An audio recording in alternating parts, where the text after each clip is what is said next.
बच्चों, आज हम इस वीडियो के माध्यम से हिंदी काव्यखंड की 5वीं कविता, जिसे सूर्यकांत त्रिपाठी निराला जी ने लिखा है, अर्थात जिसका शीर्षक है उत्साह, और दूसरी कविता है अट नहीं रही है, उसका वाचन करेंगे।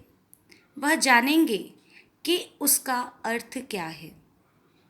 उसके अर्थ को समझाने हेतु सबसे पहले हमें यह जानना होगा कि उसके लेखक सूर्यकांत त्रिपाठी निराला स्वयं कैसे निराले थे। आइए जानें कि सूर्यकांत त्रिपाठी निराला जी का क्या योगदान रहा हमारे हिंदी साहित्य में। सूर्यकांत त्रिपाठी निराला ये छायावादी कवि थे। इनका जन्म सन 1899 में पश्चिम बंगाल के महिषादल में हुआ था। ये मूलतः उत्तर प्रदेश के उन्नाव जनपद के निवासी थे। इनके पिता का नाम राम सहाय त्रिपाठी जी था, जो रियासत महिषादल के कोषाध्यक्ष थे। इनकी माताजी का देहांत तब हो गया जब निराला की उम्र मात्र 3 वर्ष ही थी। इन्होंने बंगाल में ही रहकर संस्कृत, बंगला तथा दर्शन शास्त्र का स्वाध्याय किया। स्वाध्याय का अर्थ होता है स्व अध्ययन, स्वयं उसकी जानकारी प्राप्त करना। 14 वर्ष की अल्पायु में ही इनका विवाह मनोहरा देवी के साथ हुआ। सन 1918 में इनकी पत्नी की मृत्यु होने से इनका पारिवारिक जीवन सुखमय नहीं रहा। उनकी प्रिय पुत्री सरोज की अकाल मृत्यु ने इन्हें अंदर तक तोड़ कर रख दिया।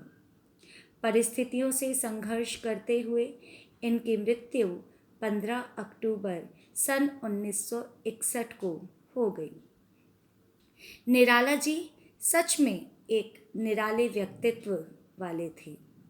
उनकी रचनाएं निराली थीं। उन्होंने छायावाद युग में अपनी अनुपम धरोहर प्रदान की है।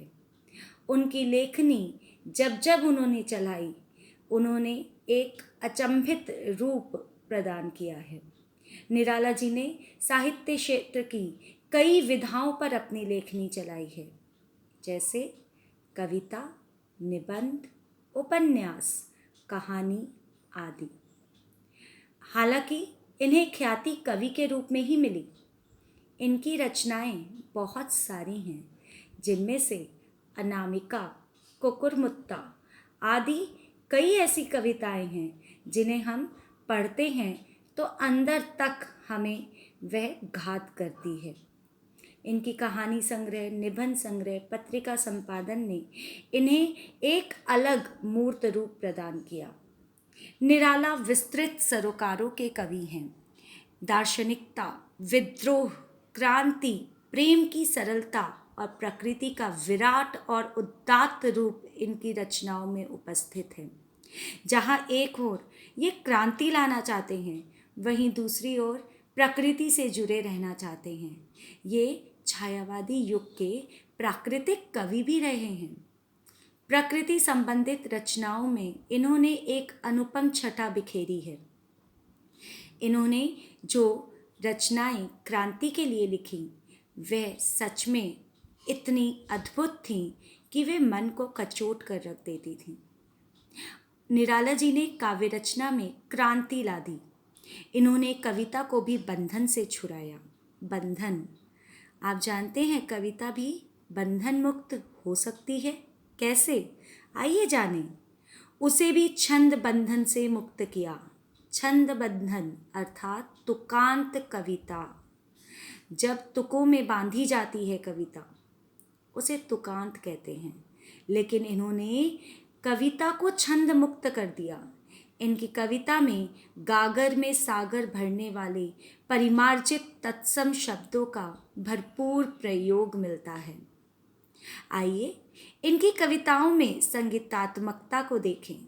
आइए जानें कि हमारी पाठ्य पुस्तक में जो कविता पढ़ने के लिए दी गई है, वो कौन सी छटा बिखेरती है।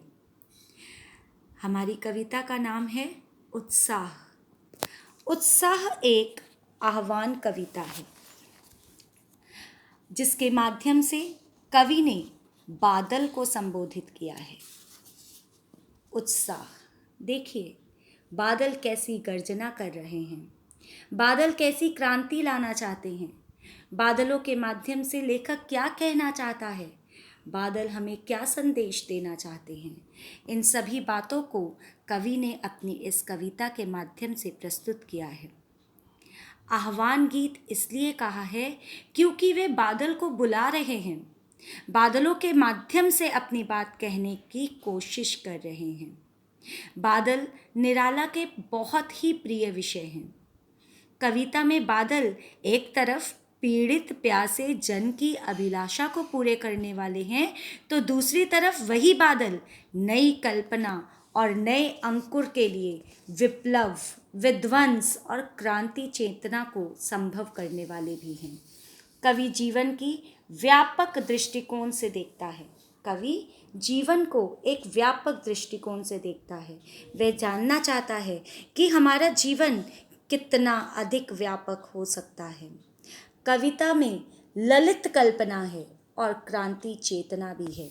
सामाजिक क्रांति या सामाजिक परिवर्तन में साहित्य की भूमिका महत्वपूर्ण होती है और यही महत्वपूर्ण योगदान निराला जी ने अपनी कविता के माध्यम से दिया है। चलिए हम अब कविता को पढ़ते हैं। बादल गरजो, घेर घेर घोर गगन धाराधर ओ, ललित ललित काले घुंघराले बाल कल्पना कैसे पाले, विद्युत छवि उर्मे कवि नवजीवन वाले, वज्र छिपा नूतन कविता फिर भर दो, बादल गरजो। अब इसमें कुछ शब्द ऐसे आए हैं जिनके अर्थ जानना भी आवश्यक है। गरजो, गरजो का मतलब है गर्जना करो। घेर घेर, घिर घिर कर। घोर, भयावह, डरावने, गगन, आकाश। धाराधर, बादल। ललित, सुंदर। विद्युत छवि, बिजली की आभा वाले। उर, हृदय। नूतन, नई। ये सभी शब्द आप लोगों के लिए नए हो सकते हैं, लेकिन एक कवि के लिए ये शब्द नए नहीं हैं। आइए उन्होंने इन शब्दों के माध्यम से कविता में क्या कहने का प्रयत्न किया है, अब वह जानें। कवि निराला जी उत्साह और क्रांति के प्रतीक रूप बादल को संबोधित करते हुए कह रहे हैं कि तुम अपनी भयावह गर्जना करो और मनुष्यों में नई चेतना भर दो। हे बादल, ऐसी गर्जना करो, इस तरह से मनुष्यों को अपने साथ उस गर्जना में शामिल कर दो कि उनमें नई चेतना आ जाए। जिस चेतना के साथ, जिस क्रांति के साथ तुम गर्जो, उसी क्रांति में को मनुष्यों में भी भर दो। हे बादल, संपूर्ण आकाश को घेर कर, घेर घेर घोर गगन, अर्थात संपूर्ण आकाश को घेर कर धाराधर ओ। धाराधर ओ, धाराधर बादलों के लिए संबोधन है, तो धाराधर बादलों के लिए प्रयोग हुआ है। घेर घेर घोर गगन धाराधर ओ, ललित ललित काले घुंघराले। काले घुंघराले बालों जैसे तुम सुंदर हो और काले घुंघराले बालों वाले हो। काले घुंघराले बाल जब एक छोटे बच्चे के होते हैं तो कितने मासूम लगते हैं वो बच्चे, कितने प्यारे लगते हैं वो बच्चे, कितने सुंदर लगते हैं वो बच्चे। तुम बाल, हे बादल, तुम बालक कल्पना के लिए हो। तुम बादल कल्पना जैसे हो, तुम बाल कल्पना जैसे हो। जैसे बालक की कल्पना की जा सकती है, तुम वैसे ही दिख रहे हो। तुम्हारे हृदय में बिजली की आभा है। एक बच्चा कितना उत्साहित होता है, उसमें कितना उत्साह भरा हुआ होता है। उसी प्रकार एक बादल में बिजली की आभा होती है, बिजली का उत्साह होता है। तुम नया जीवन देने वाले हो। बाल कल्पना के से पाले, विद्युत छवि उर्मे कवि नवजीवन वाले। जब बादल बरसते हैं तो नया जीवन भी देते हैं। किन्हें देते हैं? पेड़ पौधों को, बीज को। जो बीज दबे हुए होते हैं वो अंकुरित होते हैं। तुम्हारे अंदर वज्र जैसी अपार शक्ति है। वज्र छिपा, नूतन कविता। तुम्हारे अंदर वज्र छिपा है। वज्र छिपाकर तुम नई क्रांति ला सकते हो। अपनी गर्जना से उन चेतना में, जन चेतना में विप्लव और क्रांति को जन्म दो। वह बादल से कह रहे हैं कि आओ और नई चेतना भर दो। तुम्हारे हृदय में बिजली की आभा है। तुम नया जीवन देने वाले हो। तुम्हारे अंदर जो जीवन देने की भावना है, तुम सामने हम सब में भी भर दो, जन जन में वो भर दो। आइए दूसरे पैराग्राफ की तरफ जाते हैं। विकल विकल उन्मन थे उन्मन, विश्व के निदाद के सकल जन। आए अज्ञात दिशा से अनंत के घन, तप्त धरा जल से फिर शीतल कर दो बादल गरजो। इसमें भी कुछ शब्द ऐसे हैं जिनके अर्थों का ज्ञान होना आवश्यक है। विकल परेशान, उन्मन अनमनापन का भाव, अनमन से बिना मन के, निदाद गर्मी, सकल सब, अज्ञात जिसका पता ना हो, अनंत जिसका अंत ना हो। यह आकाश का पर्यायवाची होता है।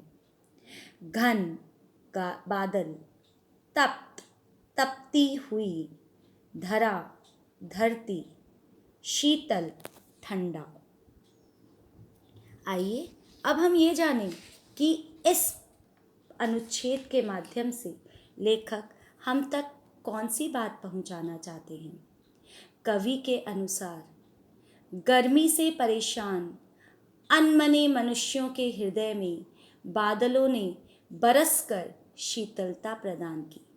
कवि कहते हैं, हे बादल, इतने बरसों गरजो कि निरंतर बढ़ती हुई गर्मी से विश्व के संपूर्ण जन जो अनमने उदासीन हैं, उद्विग्न हो रहे हैं, वे सब शीतलता का अनुभव करें। तुम बरसकर तप्त धरा को शांत कर दो। ऐसे समय में आकाश में अज्ञात दिशा से आकर गर्मी से तपती धरा को बरसकर अपने शीतल जल से शीतल कर दो। देखिए, एक तरफ निराला जी क्रांति के लिए बादल को आह्वान कर रहे हैं और दूसरे ही पल तप्त धरा को शीतल करने के लिए आह्वान कर रहे हैं। बादल खूब बरसो, खूब गरजो, ताकि पीड़ित जन सामान्य को सुख का अनुभव हो, परिवर्तन का आभास हो। निराला परिवर्तन के कवि थे। निराला जी का परिवर्तन, वही परिवर्तन वे हम में भी देखना चाहते थे। वे तभी तो क्रांति भी लाना चाहते थे और साथ ही साथ हमारे मन को भी परिवर्तित करना चाहते थे। एक नई चेतना के साथ, एक नई सोच के साथ, एक नूतन मन के साथ। आइए हम निराला जी की इस सोच को साकार रूप प्रदान करें। बादल के माध्यम से वो हम तक जो बात पहुंचाना चाहते हैं, उन्हें अपने जीवन में उतारने की कोशिश करें। नव जीवन, नई सोच, नई क्रांति, सकारात्मक सोच, नकारात्मकता का जिसमें कहीं कोई छोर ही ना हो, सिर्फ सकारात्मकता हो जीवन में। धन्यवाद।